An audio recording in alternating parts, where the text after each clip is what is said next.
अभी मैं जानता हूँ ये आपके घर का पर्सनल मामला है और इसमें मेरा कुछ बोलना बनता है नहीं। फिर भी मैं आपसे रिक्वेस्ट करूँगा, आप प्लीज़ फिज़ा की तरह जज्बाती होकर कोई कदम ना उठाइएगा। अकरम, तुम्हें लगता है कि मैं फिजा की तरह जज्बाती हूँ? नहीं भाभी, बिल्कुल नहीं। लेकिन इंसान अपनों के लिए जज्बाती हो जाता है। तुम प्लीज इसका जिक्र यहाँ किसी से भी मत करना। फिजा ने भी वहां किसी को कुछ नहीं बताया। इनफैक्ट उसकी हिम्मत ही नहीं हो रही है। उसने तो मुझे कहा है कि मैं घर आकर अम्मी पापा को खुद बताऊं, और पासे को भी मैं खुद बताऊंगी कोई मुनासिब वक्त देखकर। वो भी क्या सोचेंगे कि किस तरह की फैमिली में शादी हुई है। अभी भाई बहुत समझदार हैं। आप उनसे किसी भी तरह का कोई गुमान ना रखिएगा। आप अपने घर जाएं और अपने वालिदैन को सब सच बता दें। मेरी तो हिम्मत ही नहीं हो रही है। इतनी इतनी बड़ी बात मैं उनसे कैसे कहूंगी। वो लोग आज तक असफर भाई के निकम्मेपन को और काम चोरी को इसलिए बर्दाश्त कर रहे थे क्योंकि उनका किरदार अच्छा था, लेकिन आज पता चला कि वो भी दागदार निकला। अभी आप इतना सोचें मत प्लीज। आप अपने घर जाएं। असलम अंकल और आंटी ये डिजर्व करते हैं कि उन्हें सब सच्चाई का इल्म हो। वैसे तुमने बताया नहीं कि तुम हॉस्पिटल क्यों गए थे? अभी मुनासिब वक्त नहीं है, फिर कभी बता दूंगा। ये बात सुन, आप कभी ये मत सोचिएगा कि आपका कोई भाई नहीं है। मैं आपका भाई, कोई भी काम है मैं हाजिर, दिलो जान से। थैंक यू सो मच अकरम। तुम्हारी इस बात से मुझे मुझे बहुत हिम्मत मिली है। And I am pretty sure आप इस मुश्किल से बड़ी आसानी से निकल आएंगी। You are very brave. Alia, Alia कहाँ हो? और इस तरह की मुश्किल से भी। अकरम तुम सुधर जाओ। चल मैं आती हूँ।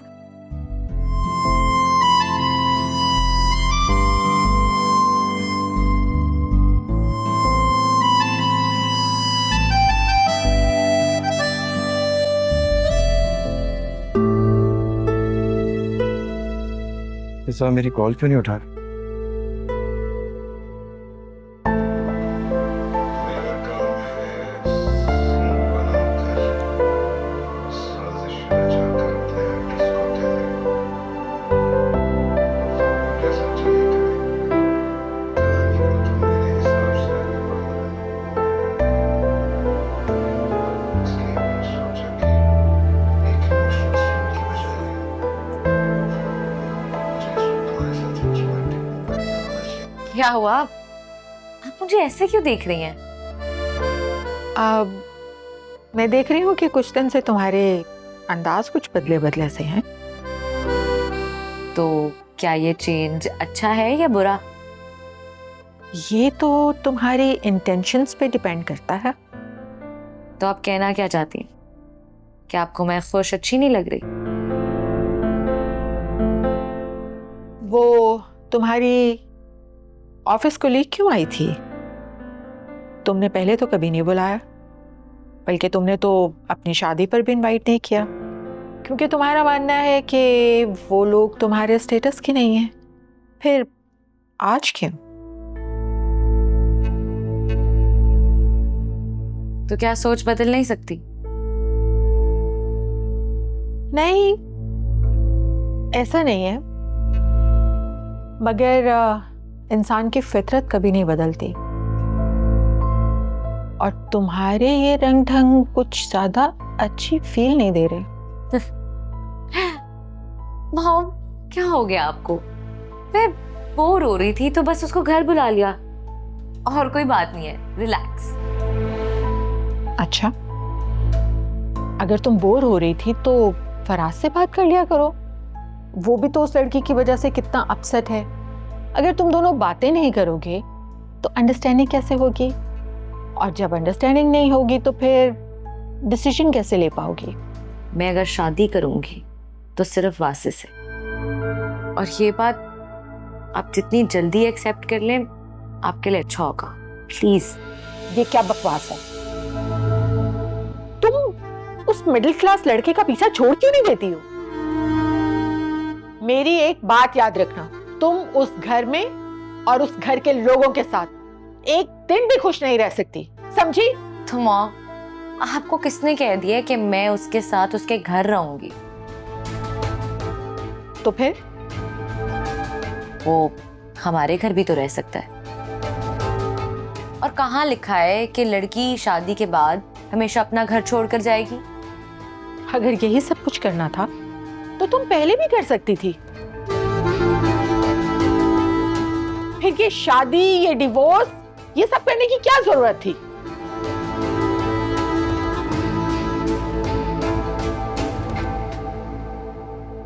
Better late than never.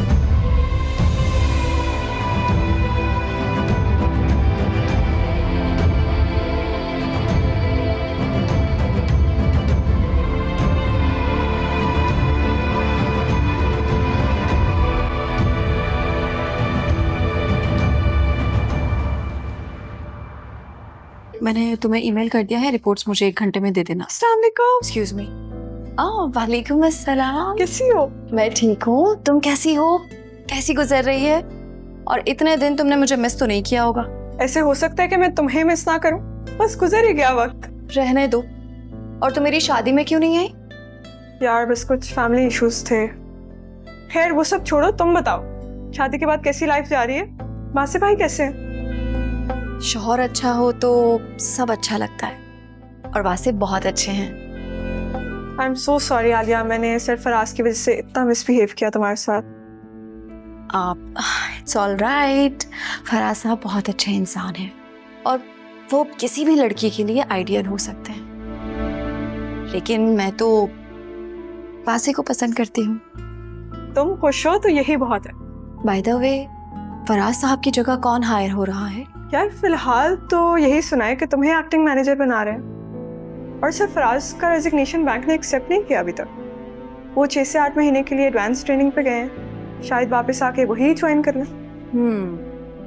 Good for him. वैसे भी इतने अच्छे एम्प्लॉयज को कंपनीज कहाँ जाने देती हैं? वो तो हम जैसे लोग हैं जो बैठे हुए हैं सीट्स पे और कहीं से ऑफर भी नहीं आ रही। शादी और रिस्क नसीब से जुड़ा होता है, तुम फिक्र मत करो। अम्मा कहती हैं कि औरत को अपने अच्छे नसीब की खुद दुआ करनी चाहिए।